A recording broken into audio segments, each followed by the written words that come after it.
What's going on, guys? Before we kick this video off, let's talk about this really cool little rug that I got. I think it's made by Camco. I got it on Amazon. It was super cheap.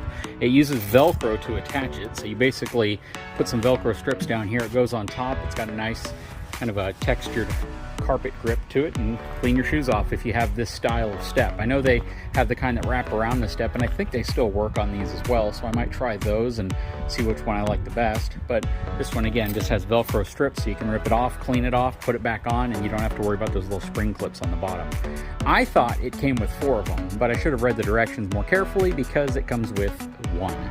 So I might buy the 3 others just to clean off. But the other side of this is you really only need the top one, and if you have 3 more, it's just 3 more you have to clean off before you leave your campsite. So if you can use the tread on these and then step on the top one, brush your feet off, you'll probably be in pretty good shape. Anyways, we're going to talk about tires in this video. Hang tight, I'll be right back.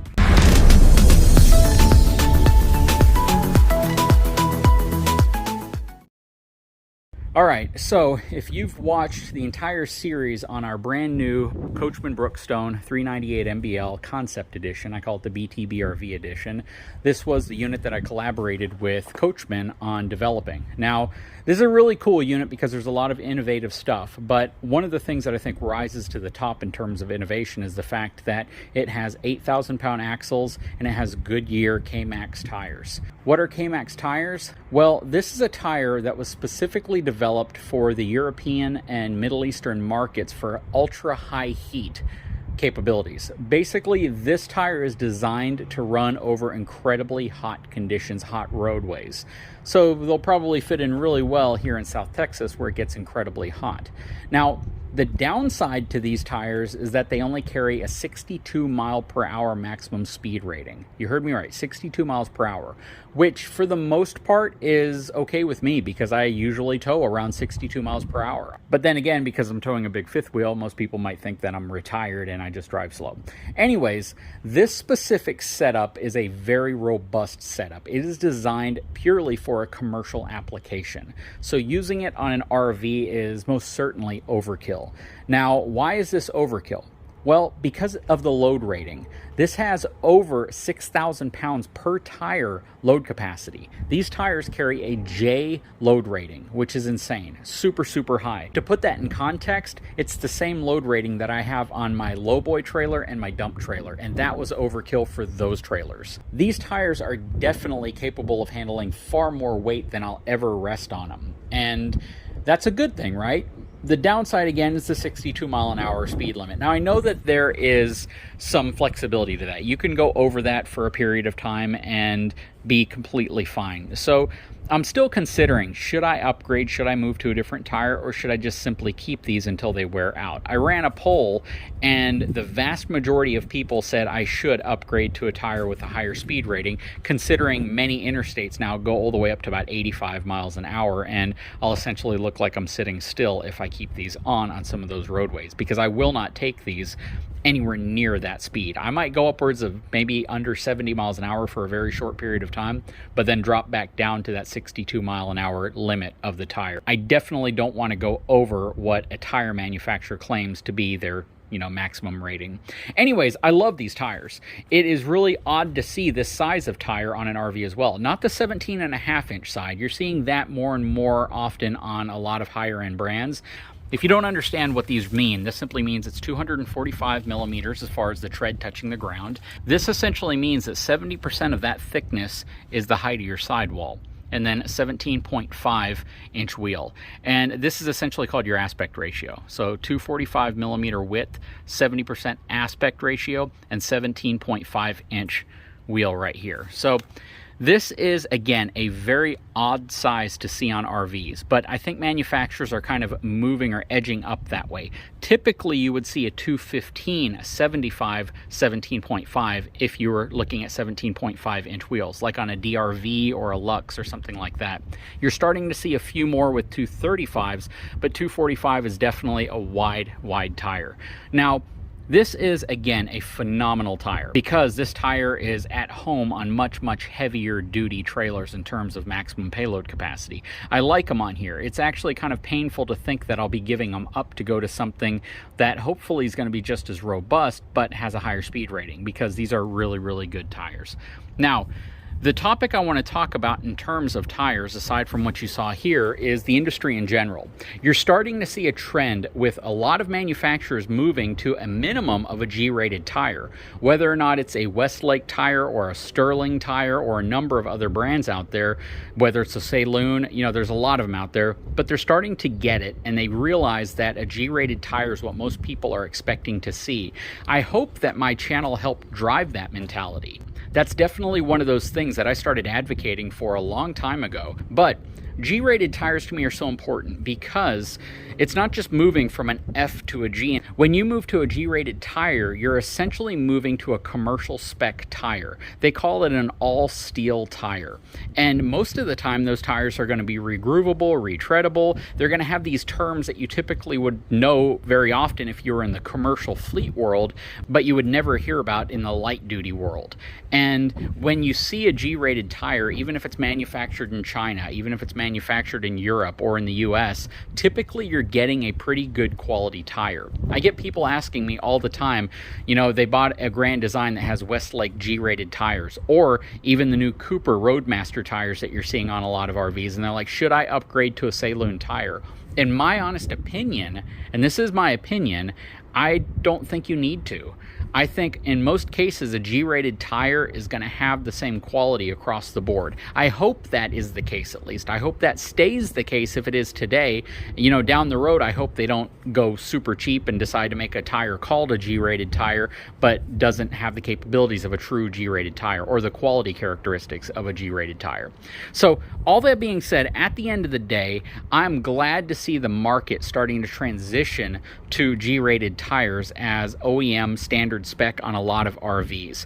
Now, if you look at something like a Van Lee Beacon, you actually have the choice. You can go with the Westlake H-rated tire, or you can go with the Goodyear G114, which is their direct competitor to that Westlake tire. Now, the Westlake is a significantly less expensive tire, but I've really yet to see any significant issues with people claiming that they blow up or that they're China bombs or that they're some subpar tire.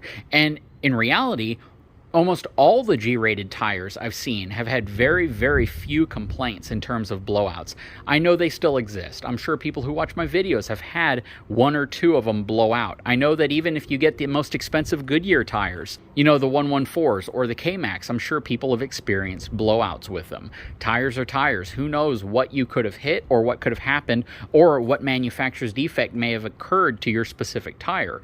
It doesn't matter what tire you get. I could go to the most robust, most beefiest tire out there, but it doesn't mean that every single one of them is perfect. I could potentially have an issue.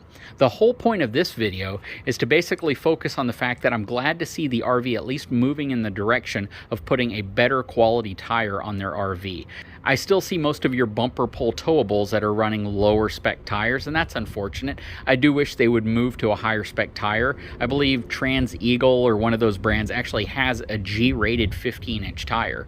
So, that is a very, very good application for that tire, given the fact that travel trailer tire blowouts are pretty common. And it'd be nice to try to reduce that number at least as much as I think the fifth wheel world is trying to reduce that number. Now, if you look at brands and they're running an F or a D rated tire or an E rated tire on their fifth wheel, you also have to look at the weight of the fifth wheel. If it's an ultra light fifth wheel, then running something like a Goodyear Endurance F rated tire might be perfectly acceptable. But there's a huge difference in overall build quality of even a Goodyear Endurance tire manufactured here in the United States versus like a Westlake G-rated tire, which in my opinion is actually a better tire than the Goodyear tire, just because of how it's constructed, how it's built, and the payload rating of that specific tire. So again, it's always important to understand what you're actually rolling on, right? Your tires are the difference between a trip that goes well and a trip that could be a disaster. That's how important they are. So it's very important to understand what type of tires you're rolling on. If you have a travel trailer out there, you go and you take a look at your tires and it's some really weird brand and it's like a B, C, D rated tire, I would probably recommend finding a way to upgrade to a better tire, whether or not it's a Goodyear Endurance, whether or not it's a Saloon or a Westlake tire, but just get a tire that's at least a couple load ratings higher than whatever they put on there. That's generally my opinion. The question people will then say, is that going to increase the jarring or the harshness of transfer inside of the RV? It could.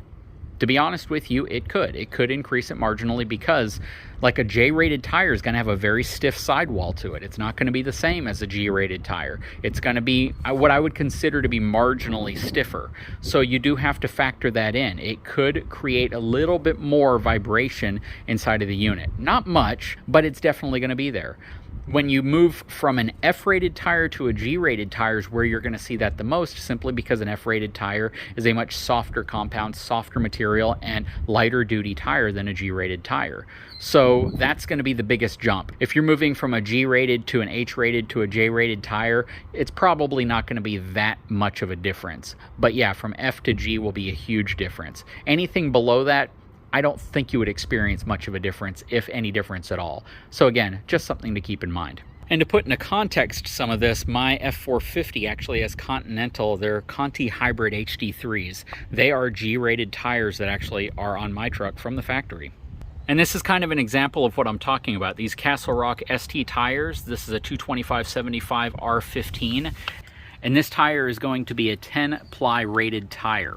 Doesn't mean there's 10 plies, it just means it's rated to 10 plies. You can kind of see how it's bowing like this. And this tire could be at its normal inflation, but just keep in mind, this isn't a tire that I'm very impressed with. I would absolutely take this tire off probably within the first month of owning it, and I would replace this with something like either the Trans-Eagle or something like a Saloon. But you also have to keep in mind that would require me to go up to a 16-inch wheel. So you want to understand what's available in the specific size you're looking at. And while we're on the topic, never mind the rusty center caps here covering up the center of the hubs, should I put these Alcoa wheels that are on my lowboy on the fifth wheel? You think that would look good? They match the truck. But yeah, that'd be kind of an interesting upgrade. Again, this is a Chinese manufactured tire. But what's kind of cool about it is these Trail Finder tires, these are J-rated tires. You can see where it says all steel rated, tubeless, regroovable. So this tire right here is a commercial spec tire. And I, in my opinion, think this is still better than almost anything out there that's under a G rating. But yeah, very, very stiff sidewalls on these things. We actually did a video with the folks at Texas Pride where we loaded up a trailer with almost 50,000 pounds of weight just to demonstrate how strong the trailer was, but the tires were like super, super saggy carrying that much weight, but they held. They didn't pop. I don't know if I'd run anywhere other than the parking lot of their factory to do a test like that, but it was kind of impressive to see nonetheless. Anyways, guys, I sure hope you enjoyed this video. I hope it was informative and educational in terms of, tires and the trends in the industry. And a lot of this is just my opinion on the entire topic. So just be very careful whenever you're looking at tires, especially the tires that come on a lot of RVs. I just want you guys to be as safe as possible.